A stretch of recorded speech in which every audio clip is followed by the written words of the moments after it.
some classic ones from years back, but I've not seen them for ages. He did frame some proper hacienda ones that he did and all that. It was lovely. What paintings and stuff? Loads of colourful drawings off the dance floor and that. Have you got one? You know, the guy with the curly hair at the front and Stu had a few of them, you know. And then the black and white one. I've got that in the animation. Have you? Yeah. You know, I've got some somewhere of Thomas the Tank Engine he did for my younger brother about 25 years ago.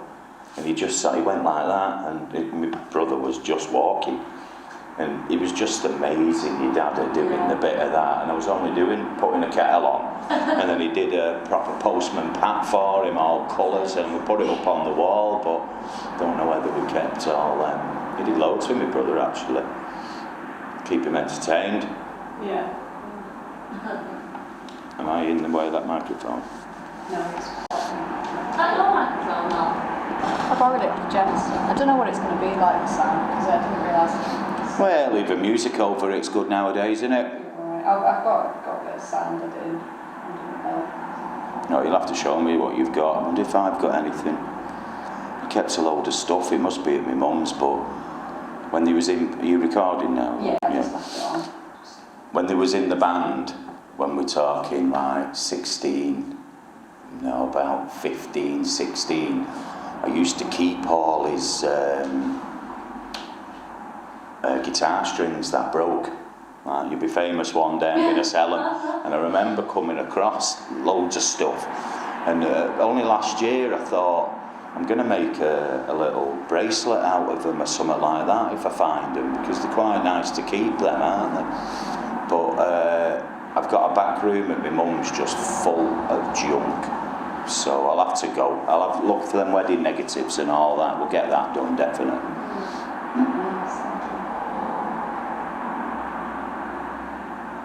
Should put me a bit. Yeah, I thought you were used to it. You'd be better than the rest of them. I have a picture taken every minute of the day at work. That's how you test lighting. It's always me looking like a dick. Yeah, you have to do a male model pose for all of them. Yeah. As many as you can. I've got a couple of just straight through questions, and then I'll just leave you to it. Go for it, love.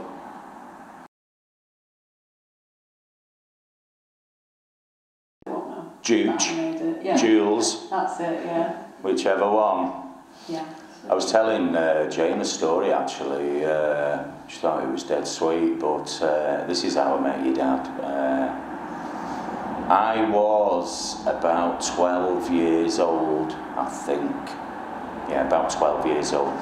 But I knew him in infant school, I knew him in junior school, and all through high school, as you know, all that. But the way I met him properly was I used to hang around in my street with a guy called Chris Rose, Paul Elliott, and Dicko. What was Dicko's real name? Anyway, can't remember. And when we was about 12, we was going through stages of wanting to be punks or wanting to be this and that. I wanted to be a mod. So I went to a place in town called the Cavern, which was a mod shop, basically. And I got myself a parka and I got a second-hand suit. And there was only one mod in the whole area and in the whole school, and that was Jooch. And they lived down First Street. And I basically, when I met my mates, I said, look, I've got to go and knock on this lad's door, because he might have some like good records or something like that. My mates didn't want to go. So I was like, come on, let's just go and see if he's in. So we walked from my mum's house to his mum's house, which was down First Street, and I literally just knocked on the door, and Jooch always remembered opening the door and saying there was just 3 mods at his door, because we all got kitted out in all badges, Union Jacks, and I had a fake Fred Perry in blue. I always remember it, I love that, but it's fake, couldn't afford the real stuff. And I literally asked if he wants to play out because we were so young. We must have been either 12 or 13. And then I remember him getting his shoes on. He had a pair of jam spats, black and whites, And then after that day, he just become my best mate in the whole world, really. And my other mates, Chris and Paul, they didn't want to be mods anymore. They went other ways, and it just ended just me and your dad, me and Jooch, and we went everywhere together. From the age of like 13, really. Like I said, I knew him all through school in the playground, but that's when we just clicked, and we just became the best of mates. Didn't go anywhere without each other, really. But Jooch was also best mates with Burnsy, Stu and Mike, who I knew everyone. Mike was into Wham then, and George, he wanted to be George Michael, Mike, but we was all, when me and Jooch was the only mods. We had Stu, who was a dope smoking Bob Marley, me and Jooch as mods. Mike was into Wham, and he had his hair cut like him at one point and looked alright. It was Ace though. So we was all just a different bunch of top lads that just started doing everything together. My mum and dad loved Jooch. It was always at our house. Bev and Mike, just like a second mum, Bev, really. Used to go in, make sure your shoes are off. Used to have sleepovers with the horrible cats, because I used to have an allergy to cats, and every time we slept over at Jooch's, I couldn't breathe, and he always laughed at me. My eyes used to swell up. It was horrible. I was on the floor in his front bedroom. It was tiny, and he used to have this weird obsession with horror. What was they called then? Hammer House of Horror magazines. And I was that young when I first seen them. It used to give me nightmares. It used to shit the life out of me. If you ever see one of them, the vintage now, I bet, but there was blood and gore and Dracula and all that. He had Small Faces, Paul Weller, The Who, posters all over his room. Totally remember it still to this day. And then he came on holiday with us, every caravan holiday, Blackpool, Lake District, went all over. And my dad let us listen to our music, which was The Who. We only had a few tapes then, but went everywhere together, got in so much trouble all over. My dad used to shout at me because he was missing, and then shout at Jooch because I was missing. Mainly to do with girls, really, but never in trouble, never did anything. Did a load of graffiti, actually, on the Sandy Lane Bridge. Still there, some of that. I took pictures of it years ago. And then every second of my life has just always been there since 12 years old. Think about him every day. Didn't see him for years, but I ended up going away loads and always in America and all over, really. Always knew he was there. Always there as a top mate. Remember every one of you being born. We used to love it round at your house. All the barbecues and laughter. Clubs, drinks, drugs, life. Fabulous days. You got to go through all sorts, but I had my first cig with him, first joint with him, first half a pill with him, first girls with him, first time we got let in a pub with him, just everything really back in the day. And then babies happened, and it was just more family to love in my eyes, you know. Yeah, I miss him, think about him every day. Such a top man. Such a top man. My son knows him as Uncle Jooch, but he didn't really know him, which was... took him round, actually. How old's Bill now? 8 years old. I took him round, he's had him on his knee, but he was a babby. But he'd love Uncle Jooch, really. Talk about him though. I've got bags of pictures. get the pictures out and showing my dad. He never met my dad because he passed away years back. And Jooch is always there. My mum got us an album, each son, and my brothers, massive album of all our lives, pretty much.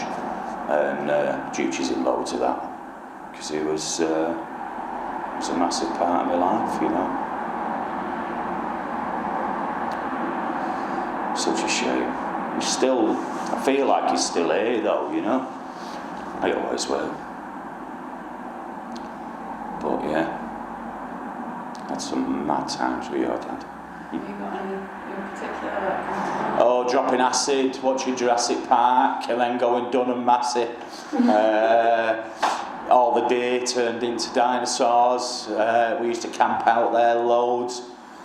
Full strawberries they were. Oh, amazing. Don't ever do these, girls. We used to get these acid taps called strawberries, and we loved them. Oh, it was amazing. If you had the right mind, you know. But yeah, did everything with him.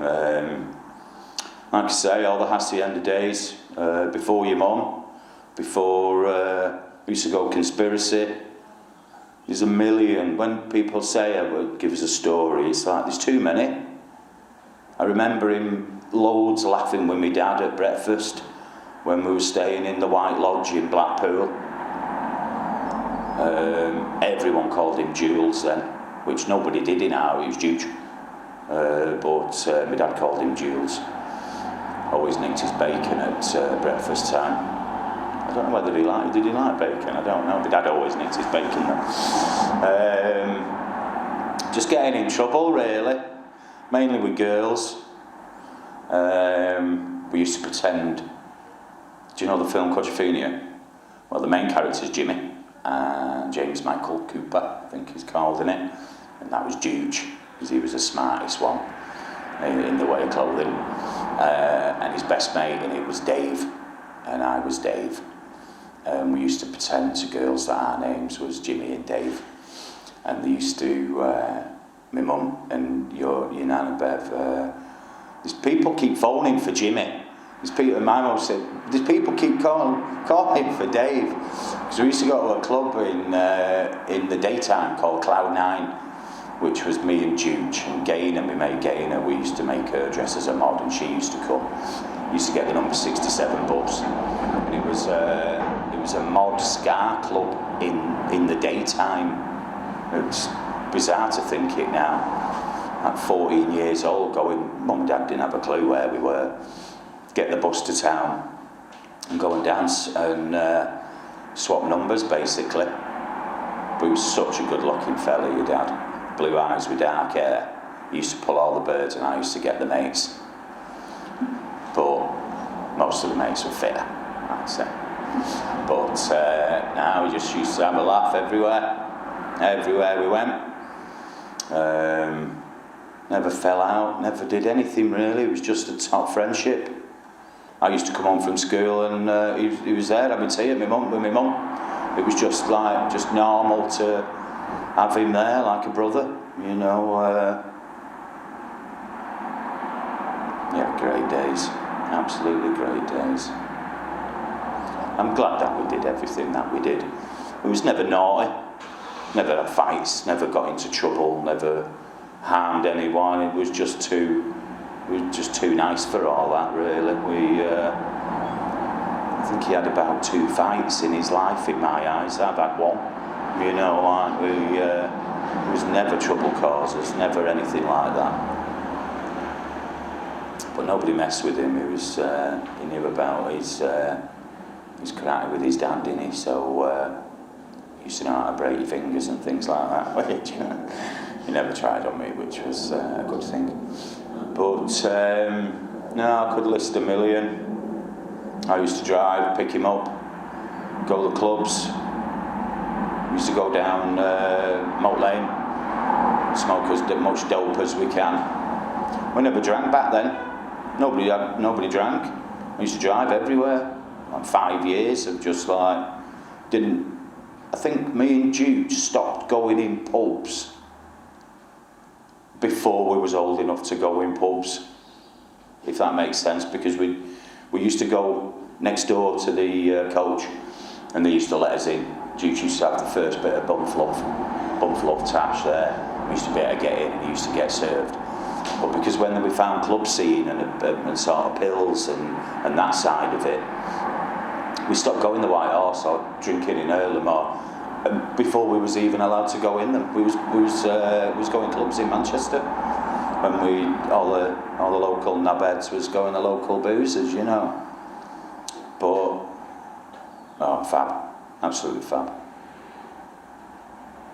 But there's not like one specific story that I can say, because there's just too many. I remember him. I just remember his smile every day. Really, it was always like that. He never didn't have a smile. That's how I see him.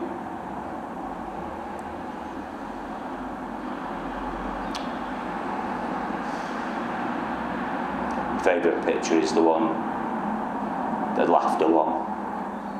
I remember that night out in Lim. About 6 of us around the table, getting drunk, having a laugh, just like old times.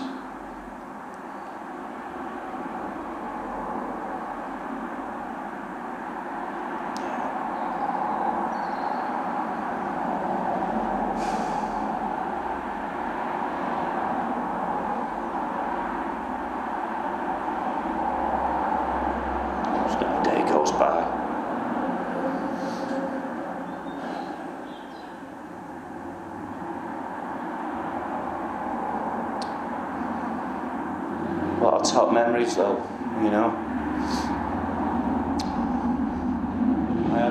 I had the same with when my dad died. Jooch was there for me, the first one there for me. Come to the funeral and all that. Loss is horrible when somebody's so close. But you have to crack on, don't you? It's a tough one, that though. Proper tough one.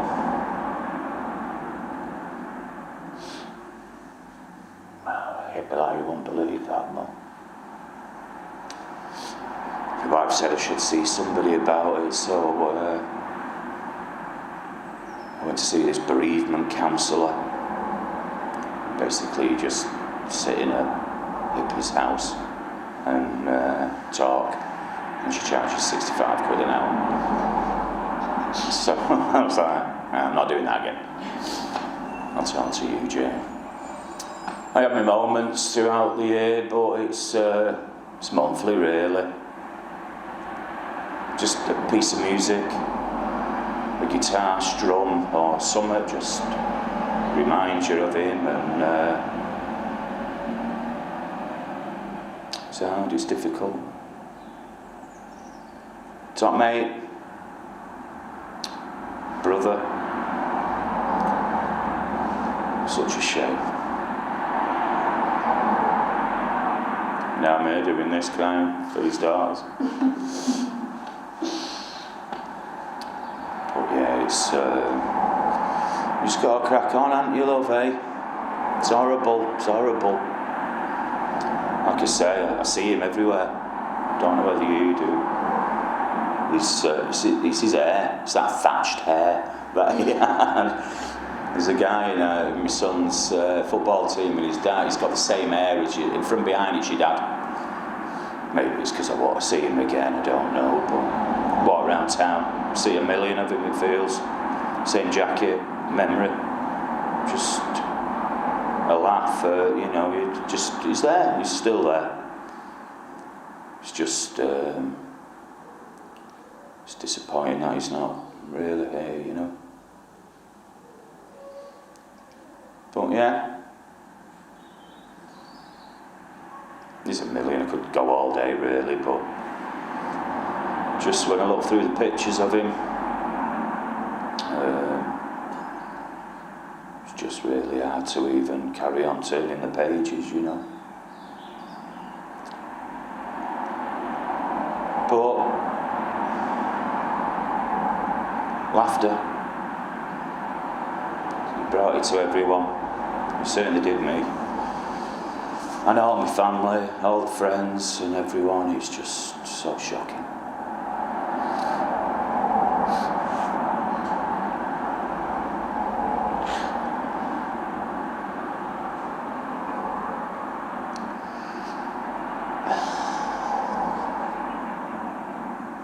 Still there though.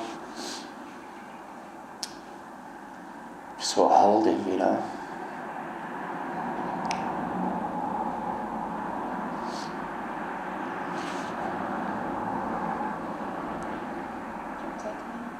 No, you're alright. Cried enough in my days.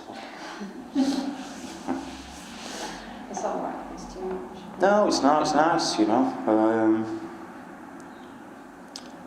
Just so upsetting, isn't it? Yeah. I was wondering if you were up for talking a little bit about what happened to him.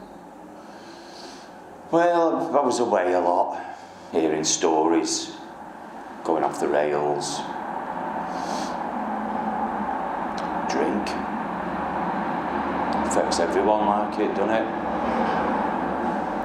I don't know what his sadness was, to be honest. He never told me.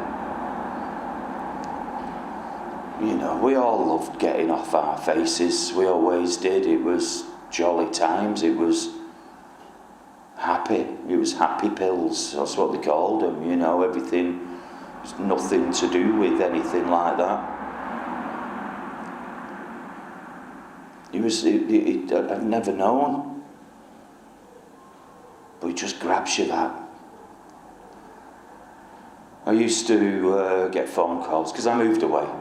I met a girl, lived in Huddersfield for nearly 5 years, and I came home as much as I could. I used to travel all over the world with my job, so I was always away.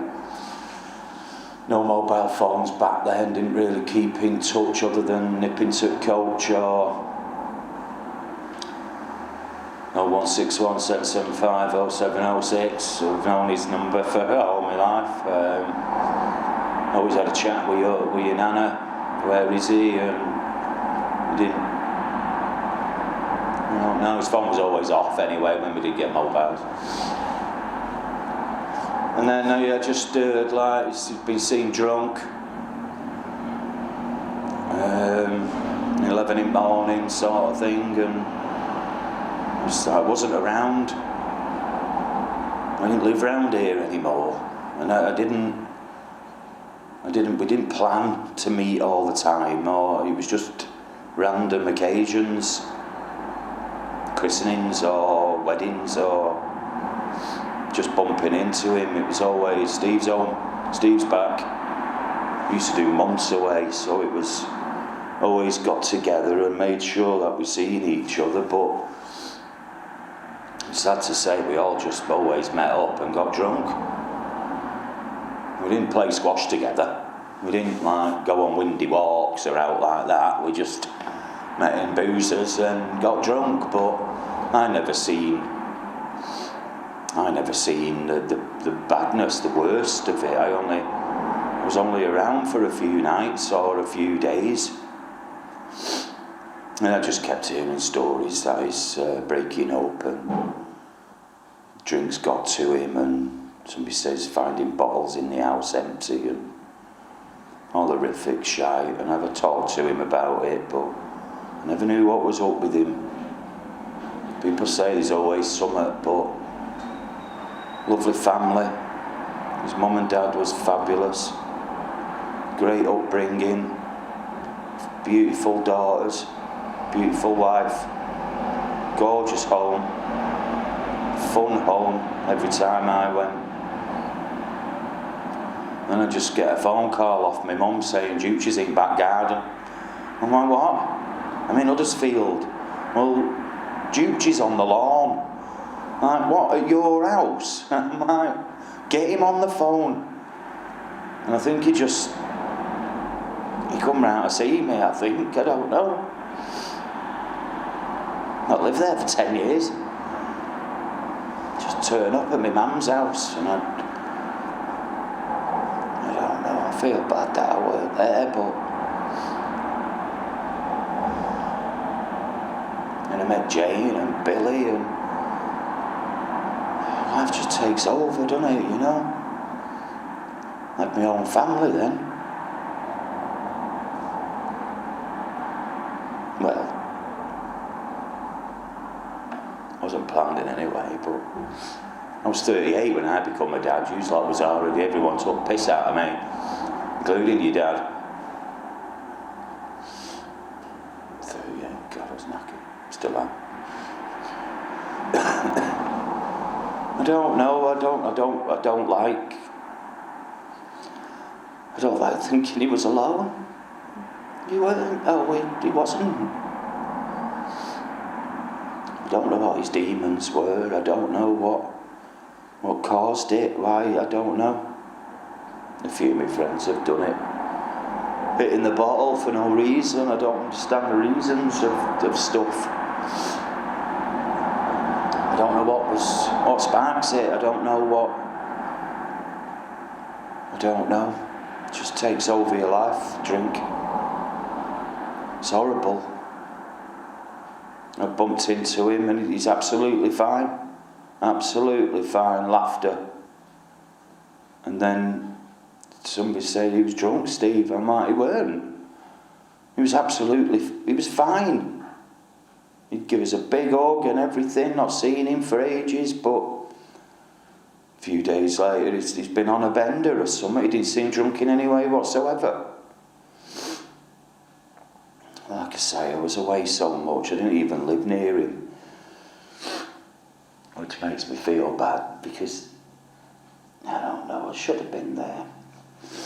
But I don't think I could have done anything anyway. Just seemed to take over his life, and I'm in prison for it, I heard, and I'm like, what's going on? Just an horrible spiral. I thought I'd really help him out in prison. I know it's horrible to say, but never wanted me to visit, so I didn't see him in that way, but I don't know what the answers are to that, because the answer is drink, but I don't know why. I don't know why he drank so much, or every day, as soon as he woke up, all through the night. I don't know what he was doing then. I think he got into spirits, drinking vodka and gin and all that, but I didn't witness any of that. I didn't live near him then.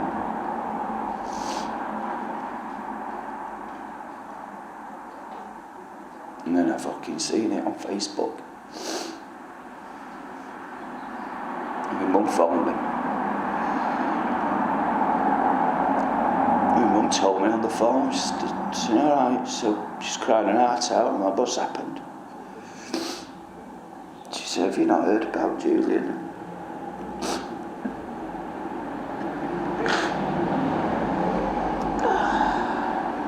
Fucking horrible day then. I didn't think he'd ever go that far.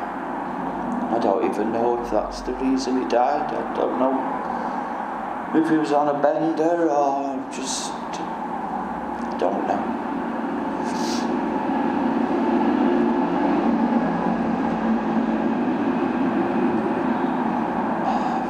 Should have been there for him in every way.